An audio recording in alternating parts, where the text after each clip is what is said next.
سیرت نبی رحمت صلی اللہ علیہ وسلم چیپٹر 15.3 اسلام میں فوج در فوج داخلہ۔ اللہ تعالیٰ فرماتے ہیں اذا جاء نصر اللہ والفتح وَرَأَيْتَ النَّاسَ يَدْخُلُونَ فِي دِينِ اللَّهِ أَفْوَاجًا فَسَبِّحْ بِحَمْدِ رَبِّكَ وَاسْتَغْفِرْهُ إِنَّهُ كَانَ تَوَّابًا۔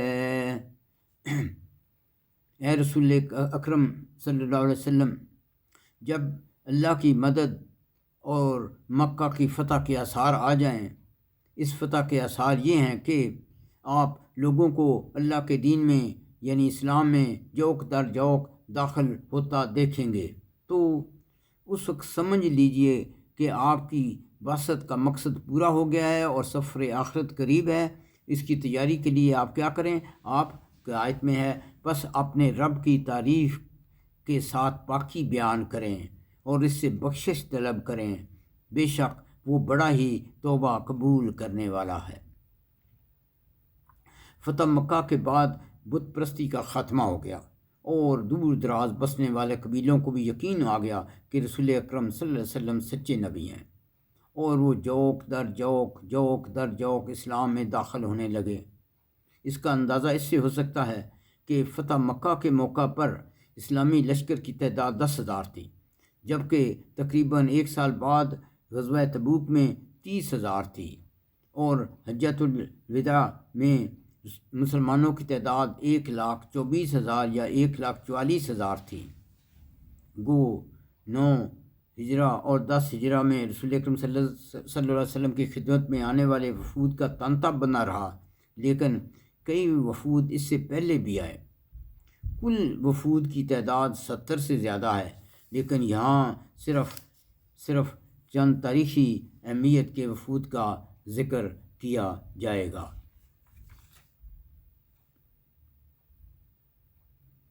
وفد ثقیف، یہ طائف سے تھا۔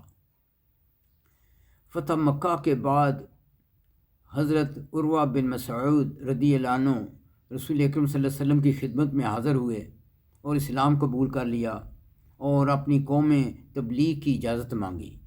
آپ صلی اللہ علیہ وسلم نے ثقیف کے کبر و غرور کے پیش نظر احتیاط کا مشورہ دیا، بلکہ اندیشہ ظاہر کیا کہ وہ لوگ تمہیں قتل نہ کر دیں۔ حضرت عروہ نے اصرار کیا تو آپ صلی اللہ علیہ وسلم نے اجازت دے دی۔ حضرت عروہ نے طائف پہنچ کر اپنی چھت پر اذان دی تو کسی شخص نے تیر مار کر ان کو شہید کر دیا۔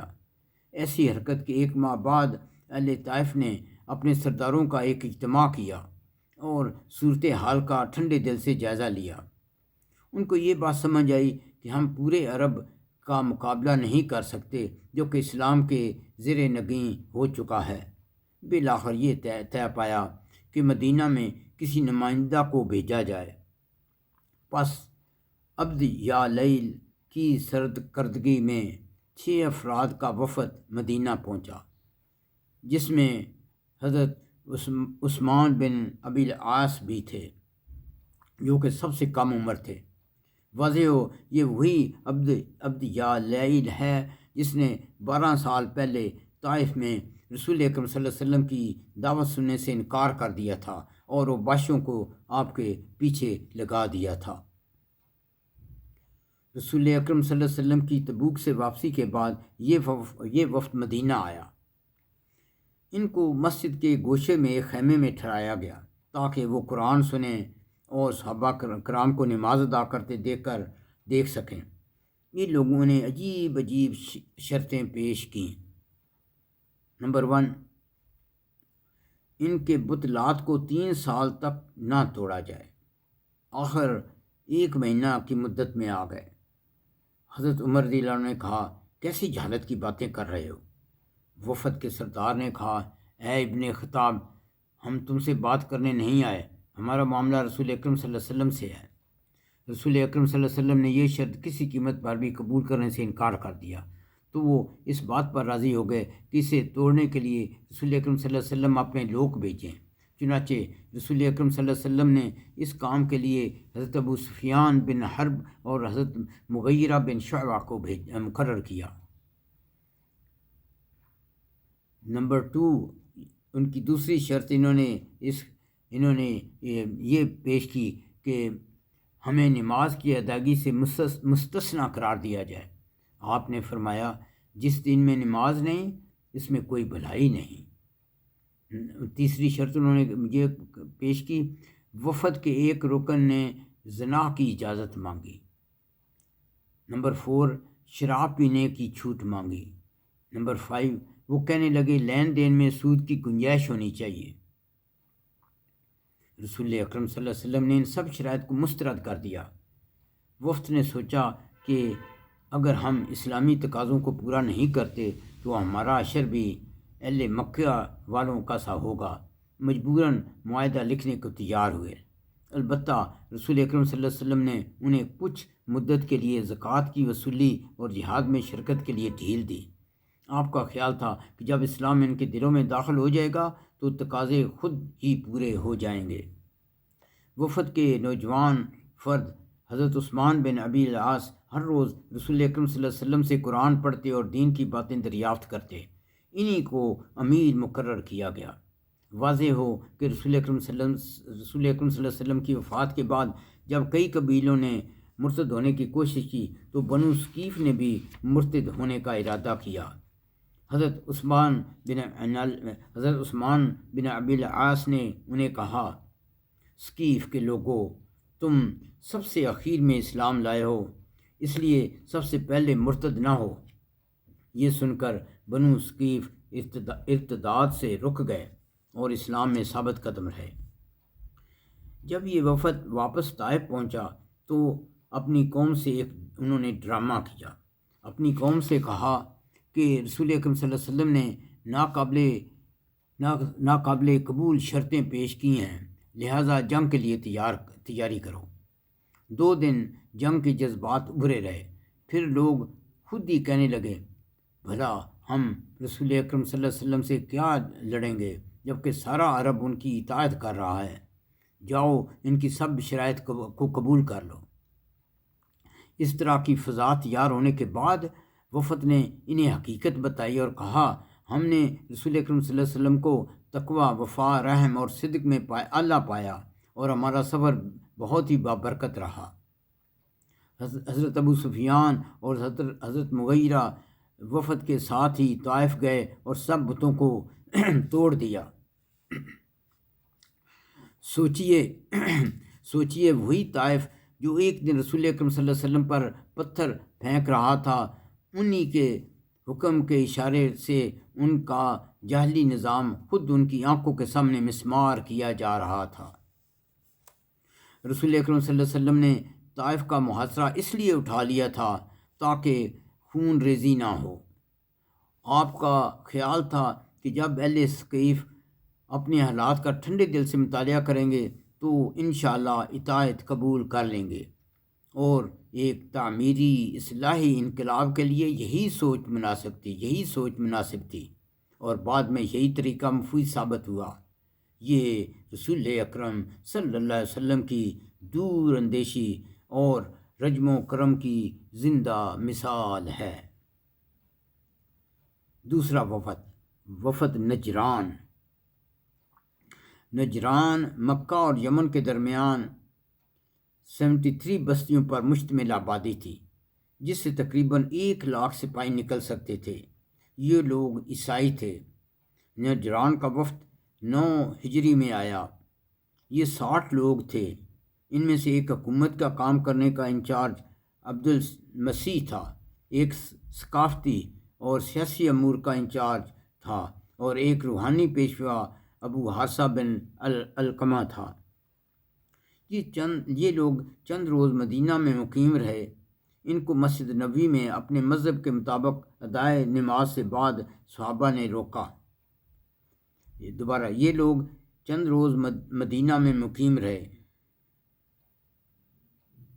ان کو مسجد نبوی میں اپنے مذہب کے مطابق ادائے نماز سے بعض صحابہ نے روکا، لیکن رسول اکرم صلی اللہ علیہ وسلم نے اجازت دے دی۔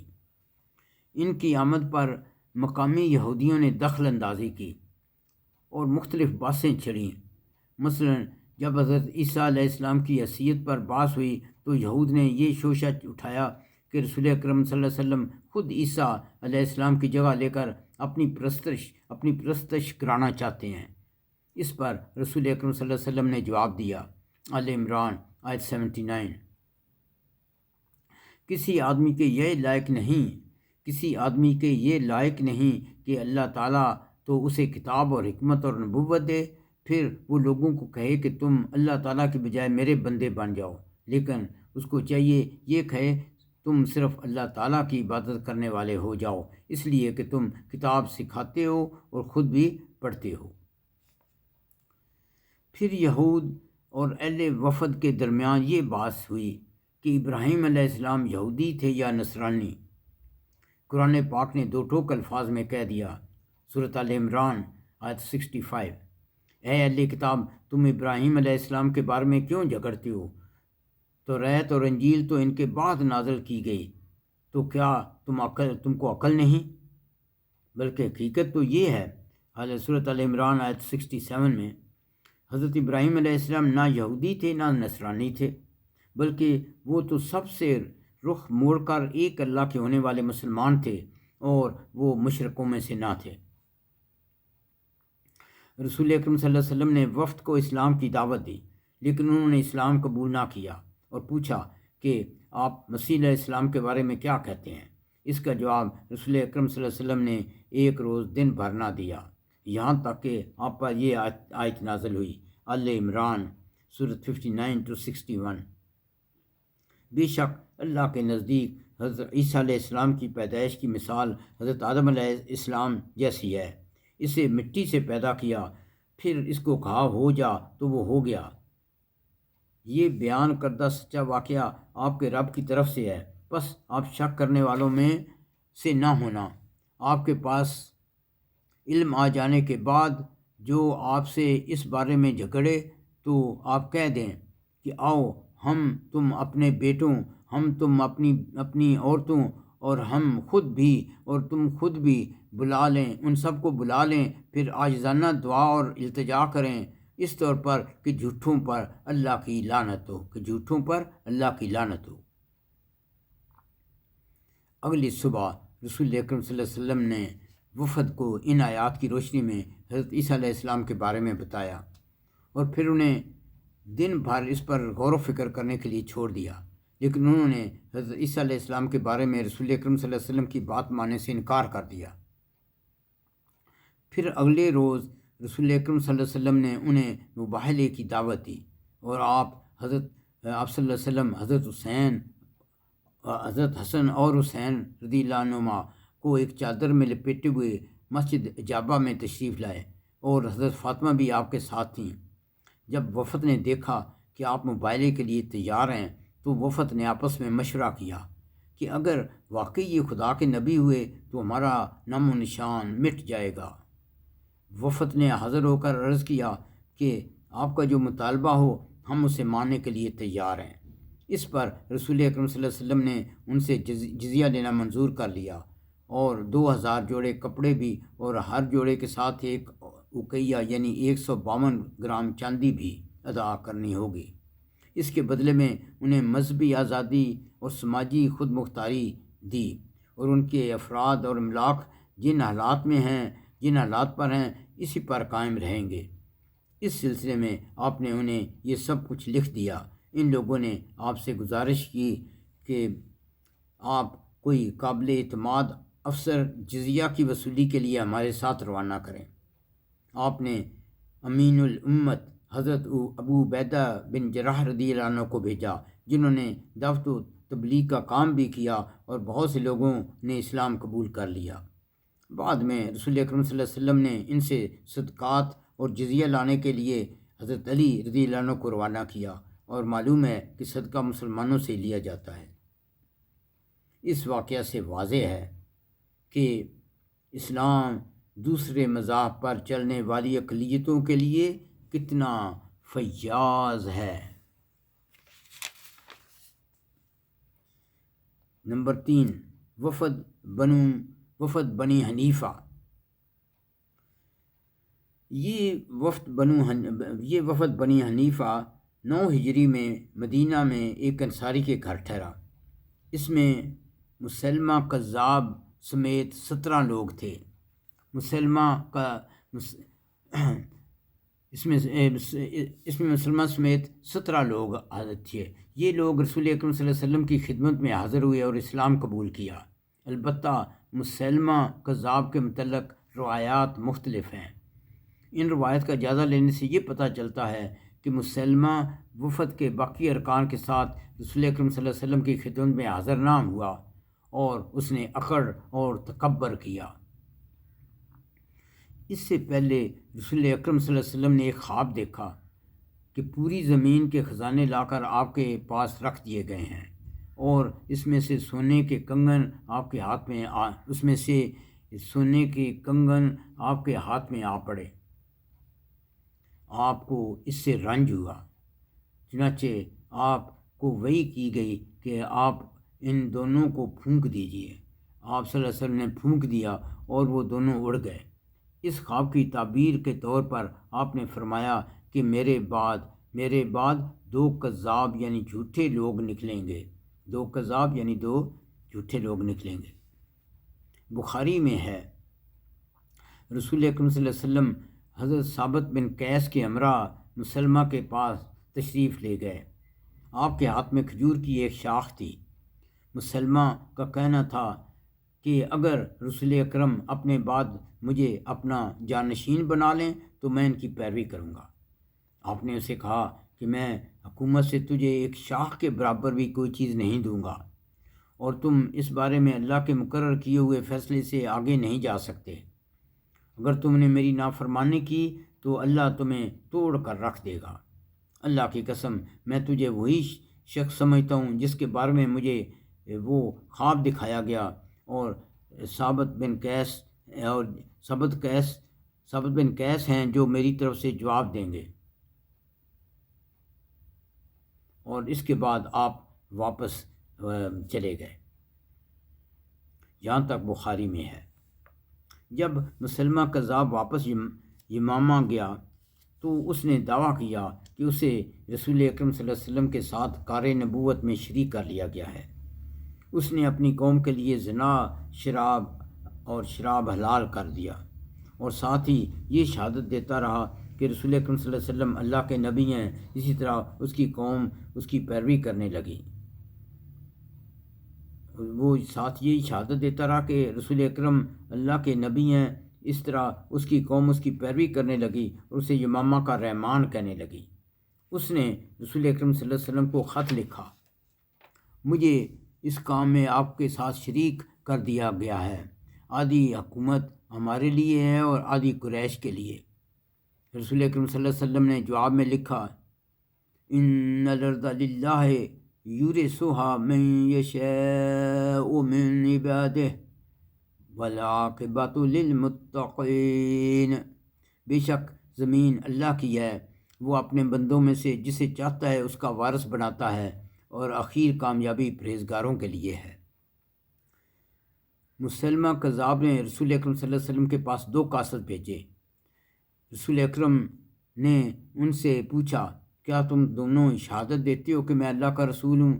انہوں نے کہا، ہم شہادت دیتے ہیں کہ مسلمہ اللہ کا رسول ہے۔ رسول اکرم صلی اللہ علیہ وسلم نے فرمایا، میں اللہ اور اس کے رسول پر ایمان لایا، اگر میں کسی قاصد کو قتل کرتا تو تم دونوں کو قتل کر دیتا۔ یہ مسند احمد میں ہے۔ مسلمہ کذاب نے 10 ہجری میں نبوت کا دعویٰ کیا اور وہ ربیع الاول 12 ہجری میں حضرت ابو بکر کے زمانے میں یمامہ میں وحش کے ہاتھوں قتل ہوا، وہی وحشی جس نے حضرت حمزہ رضی اللہ عنہ کو شہید کیا تھا۔ یہاں یہ ذکر کرنا مناسب ہوگا کہ دوسرا مدعی نبوت اسود عنسی تھا، وہ یمن میں تھا۔ اسے رسول اکرم صلی اللہ علیہ وسلم کی وفات سے 1 دن اور 1 رات پہلے حضرت فیروز نے قتل کیا۔ آپ صلی اللہ علیہ وسلم کو بذریعہ وہی پتہ چلا آپ صلی اللہ علیہ وسلم نے اس کے متعلق صحابہ کرام کو آگاہ کیا۔ اس کے بعد یمن سے حضرت ابوبکر کے پاس باقاعدہ خبر بھی یہ آئی۔ یہ فتح باری میں ہے۔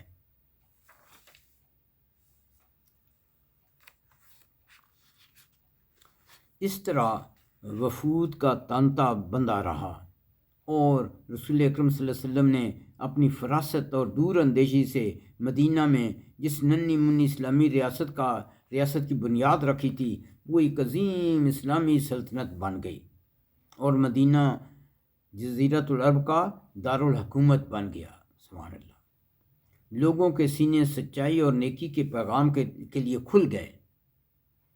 لوگوں نے اپنے اندر اسلام کے نور کی پیاس محسوس کی، اور اس پیاس کو بجھانے کے لیے مدینہ کی طرف لپکے، اور اس نور ایمان سے دوسروں کو بھی فیض یاب کیا۔ اس طرح روشنی پھیلتی گئی اور ظلمتیں دور ہوتی گئیں، لیکن یہ بھی حقیقت ہے کہ بعض ضدی بدو محض اپنے سرداروں کی وجہ سے مسلمان ہو گئے۔ ان میں ابھی بھی قتل و غارت اور دوسری برائیاں موجود تھیں۔ اسلامی تعلیمات نے بتدریج ان کو بھی مہذب بنا دیا۔ اسی بارے میں اللہ تعالیٰ نے فرمایا ہے، سورۃ الحجرات آیت نمبر 14۔ دیہاتی کہتے ہیں ہم ایمان لے آئے۔ آپ فرما دیں تم ایمان نہیں لائے، بلکہ تم کہو کہ ہم اسلام لائے ہیں، اور ابھی تک ایمان تمہارے دلوں میں داخل نہیں ہوا۔